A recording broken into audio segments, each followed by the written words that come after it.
nữa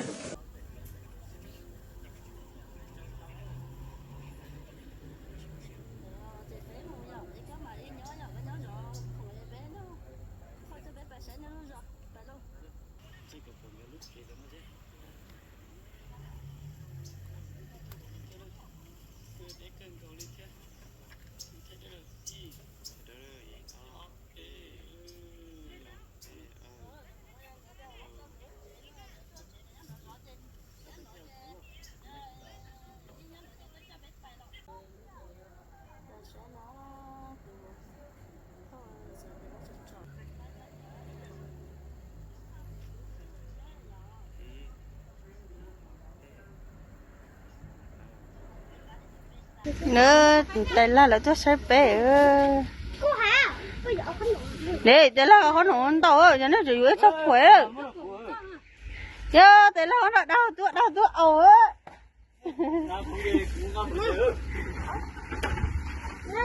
nè tại cái cho hết nên đây là cái lúa xe người hồi quá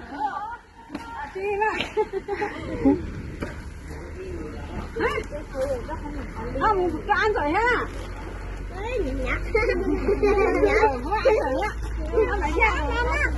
mẹ bao giờ mẹ bao tay gì tay hắn này bao giờ tay gì chứ ăn lại đừng có để nó không nặng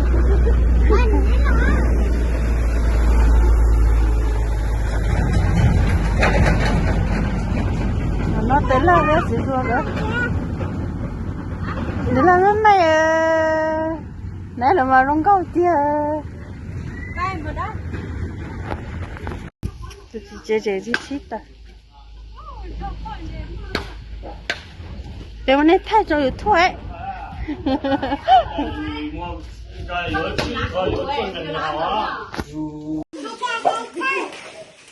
có tôi chỉ báo là cái có bao nhiêu tôi mà nó mà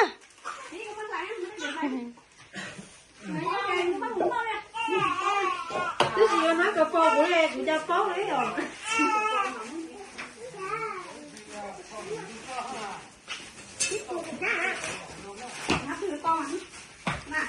chị Hồng nó đi ngủ ra rồi chị Hồng đi ngủ ra rồi chị này tay phải con nồng đan rồi lên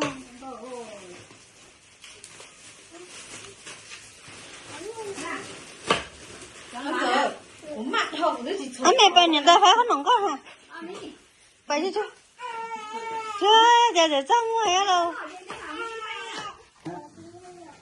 có tổ chú mỏ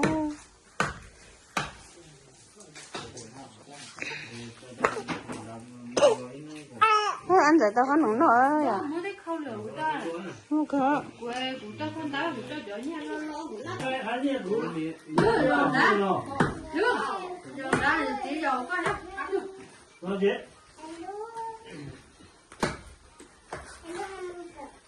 lúc mình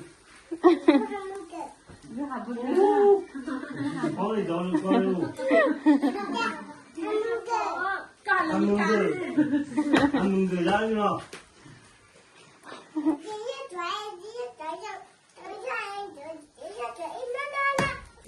nó nói giá rồi bưng cửa hay rồi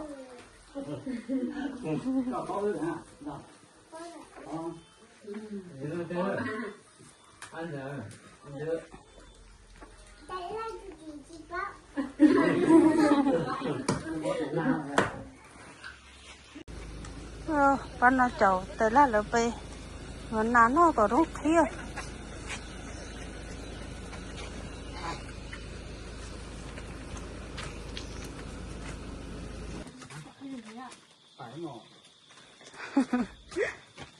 vậy chứ khí nó mò nó giờ khí nè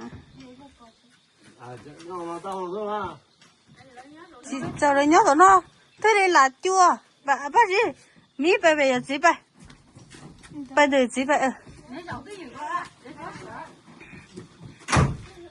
dầu tới hồi nãy nè anh mấy dầu chưa thì đó mà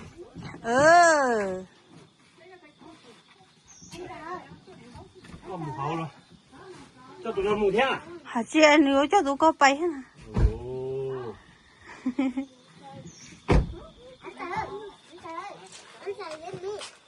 Cho tụi nó về gì đâu hết.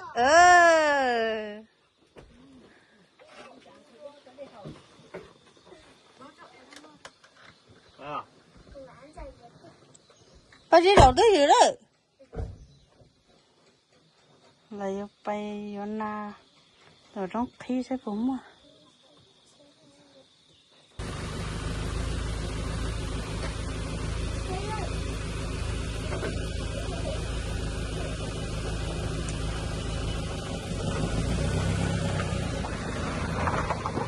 là mà nó xé thì ta tôi chơi chơi lò mà nó xé thì tia phải á là nó xé thì tia cũng phải cho nó là phải tan cho nó mà phải chơi chơi rất lên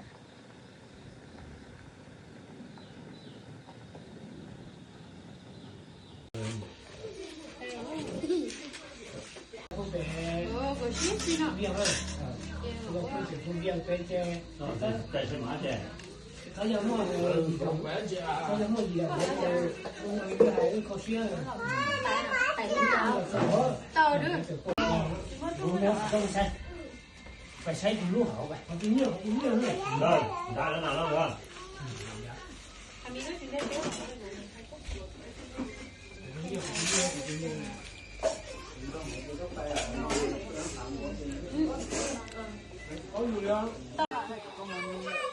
qua thế cùng mấy lại tôi đây cho tên là rong đến té ha cho tên là rong đến hết qua cho nó lại tôi ha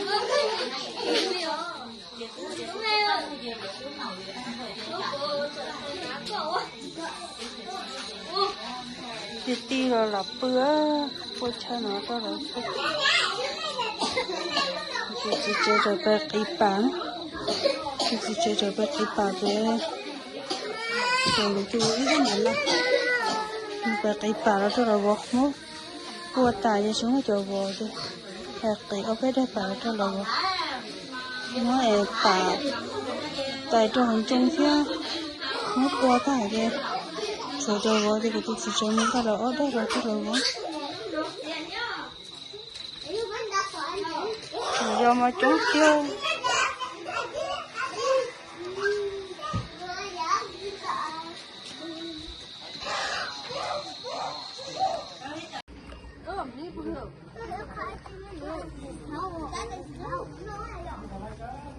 chúng đi chơi bé chơi mẹ mà đi bé lúa mi bún là ta sao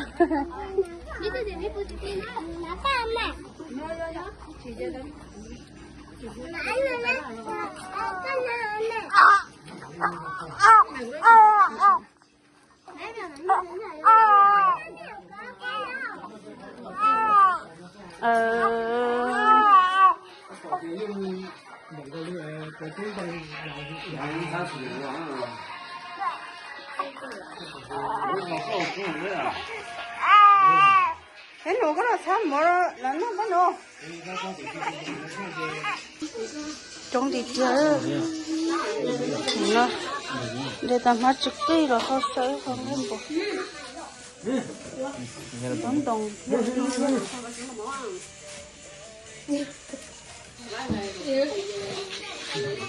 nó phải là một kia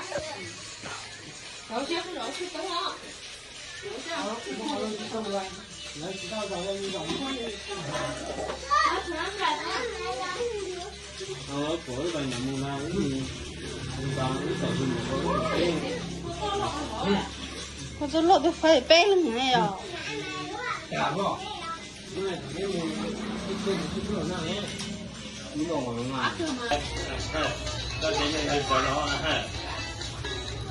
我太这又冲了，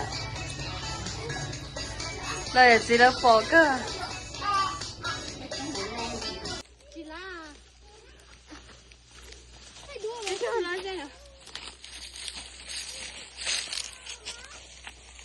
cái nó mua ta cái đấy ở trong đỏ của mẹ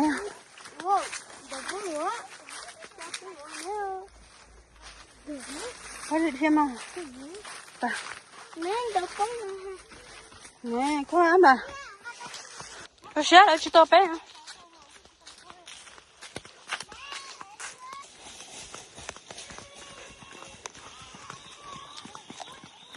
Tôi bé một cái đó. Nó chè. Nó có đâu mò đấy tôi một đầu cùng bé không?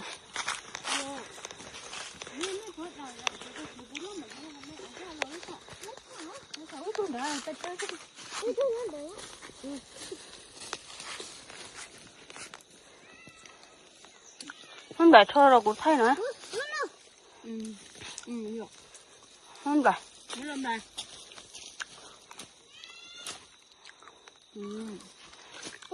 Câu xìa, câu sống.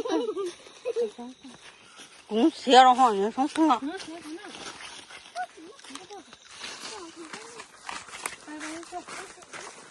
Mấy tôi nó làm lại, mấy tôi làm lại lên đó. Xem bà ấy Cho bác vừa đi tới rồi tôi không đâu. không mà tôi chỉ ơi. Em cũng mới ăn nữa. Tôi còn thấy Nó thì được xóa cá gì vậy? Anh chứ sợ là cá cột đó. còn đỉnh tôi không. Nó cái gì mà? Hả? Cái gì? Phải đó. Có cái tả hả?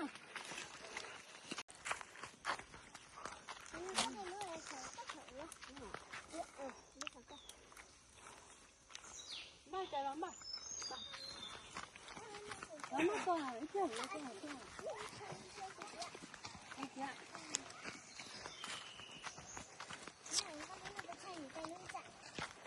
Mình gọi là thì á.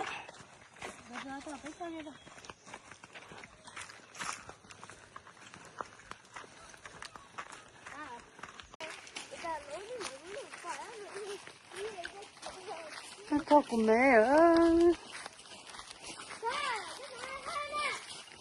Mẹ nó đảo nha sợ sợ.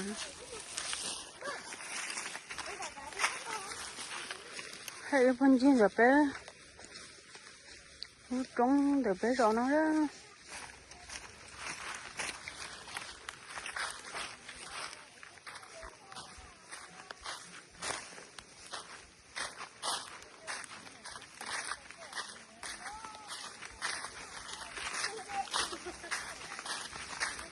Mẹ nó trẻ nó.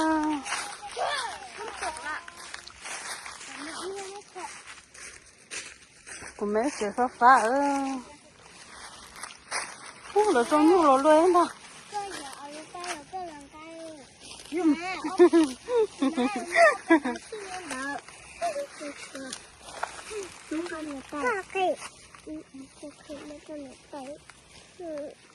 Mẹ ơi, nó bé tôi sấy coi. Bên ngoài nhất xe sáng tới tôi cho có một nó mà họ xe đâu sao mà sao chỉ mắt chỉ tông tôi cho con nó được 그거 nó có quá cái là 저거 그지도 너 가져보냈네? 저거 그거 그거 너 그런데 số thế số thả luôn tại cái 나 저거 신을 저기 내가 또 가요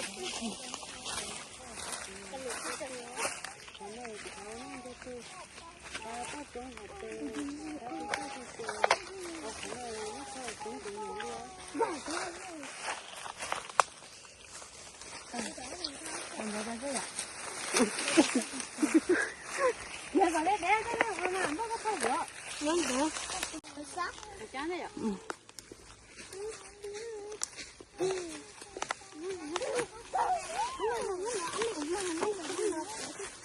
Kệ để của mai biết không? Nó bảo vậy tên nó muốn một quả xịa.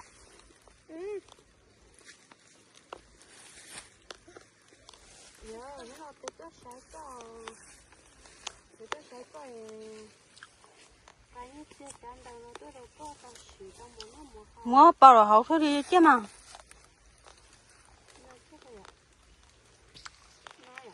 너 사쳤구나. 뭐가 잘 mua con đồ nào ấy nó cao lắm kìa. cho cao khứ anh này nè tôi là nên tôi à tôi cái gì tôi này không rút biết vừa cho sáng đó cứ trong đó cho tôi ăn thôi cứ có lại á cứ nó cày mẹ mà đi của tôi á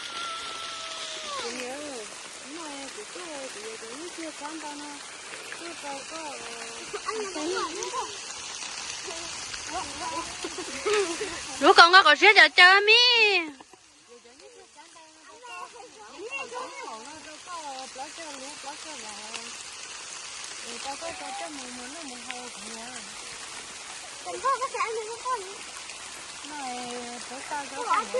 ôi của anh mẹ của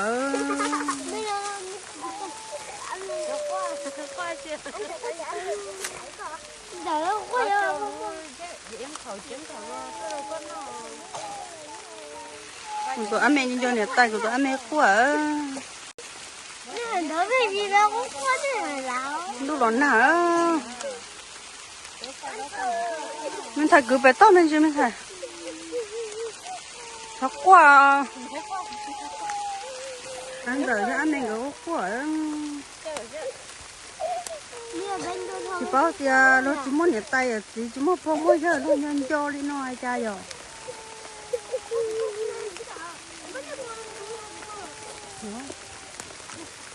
thật quá mình thấy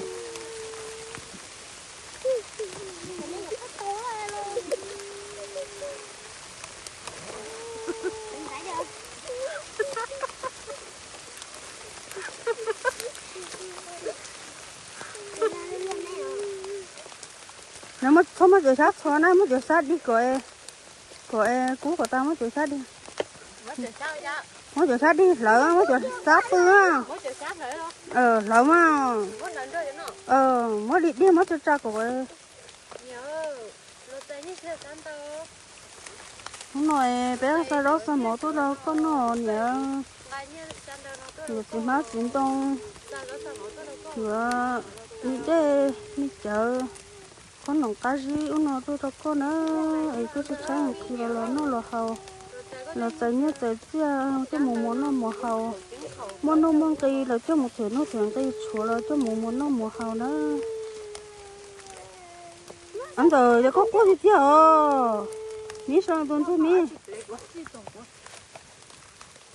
bé chỉ muốn nhặt tay chỉ mua po mua giờ mình nhỏ lên chơi con chơi dân chơi nhặt tay ở tí sắp rồi đó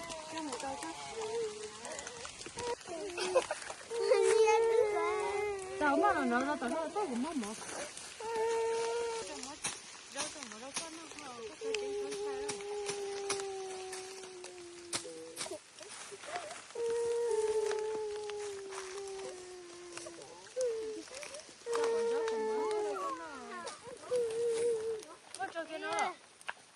rồi coi đừng có nói điện cho hỏi cho nó cho con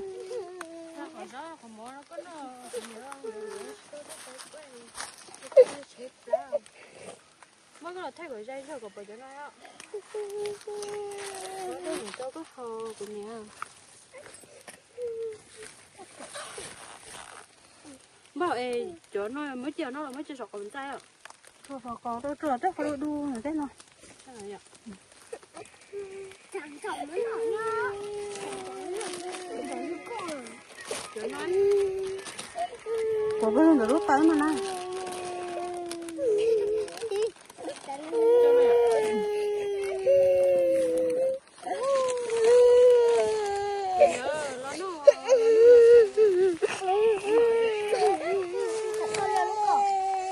giờ cho con đẹp đi toán thôi nó mua liều cho nó vậy nó quẩn chứ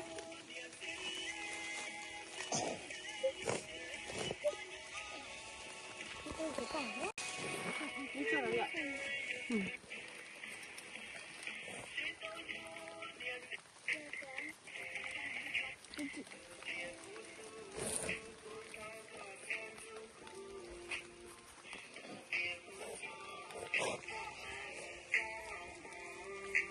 đen cả con nồng cả giống cả một tôi con nó nữa nè cho rồi nửa tay nó tôi nhớ nó mỏ với sao nó làm một tô có nó rồi chạy đi khi cán đầu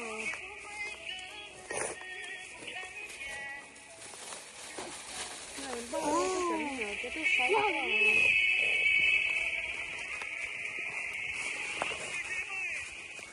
sao sao mà thì nó một cái như thế rồi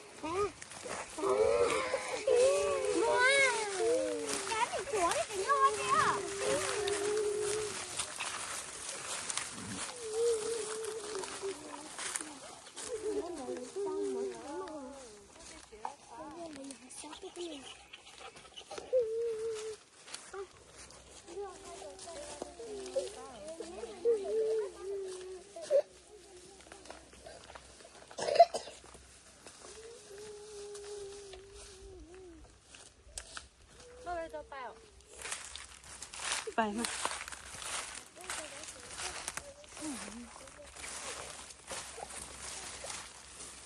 những con rau cả mò cả đen nó sẽ nói thành công tôi cũng nhớ nói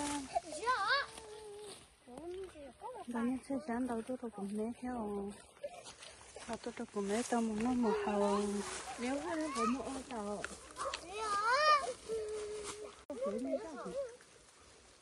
bay rồi bay nhớ bé cho ăn một chuyện đó bé nhớ đó nó bé chưa sau đó sao một con nồi nó bé vừa trọt cá thế rồi có lộc bỏ hiểu bỏ giờ bé cho ôm túi mình vừa trọt cá nữa có trái con thì có lỗ đang đúng bao sữa đâu bé mà sao cho con nó bay đó nhớ bé một xèo sau đó nhớ mà nhớ cho bé mà cái xe trái thì có lỗ đang đúng bao sữa thì có như mấy cái sữa có lỗ đang đúng bao sữa cho bé mà sao cho bé phải hơn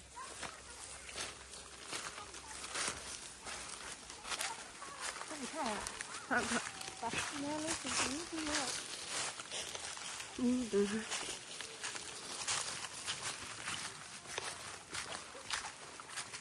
bao giờ không ra bị gì cột trắng vừa nãy như ra sợ vì nó cột trắng kia tôi rồi họ rồi ý vươn na rồi chị ý tôi đứa sản tôi sợ gì chị bé đó cắm xe nó chẳng không dùng như nhân cho dùng nhẹ chị tôi sợ chị bỏ ít bữa ăn đó hà trong hạt cho đến nó sợ chị nên đó nó chẳng không chịu chơi với mà rồi xin phí đồ lượng lúc xí hạt treo cho nên lúc xí hạt wow chị lúa đào ôi trời ơi con mình bay đó cơ chị lúa đào sao ấy rồi nữa ấy rồi sao người ta là tôi ấy ha người ta chẳng qua cầu tung cầu sao trong trở bé sao sao nếu chị ta bỏ nhẹ tay đâu bây giờ đấy nên cho nhẹ tay tôi bỏ thầu nữa anh mẹ mua chứ gì chị tao mua ăn rồi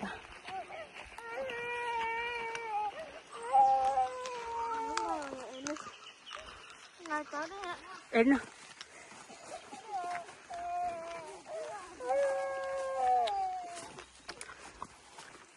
thứ lọ cái gì cho nó thứ cái gì của mẹ hả sao quá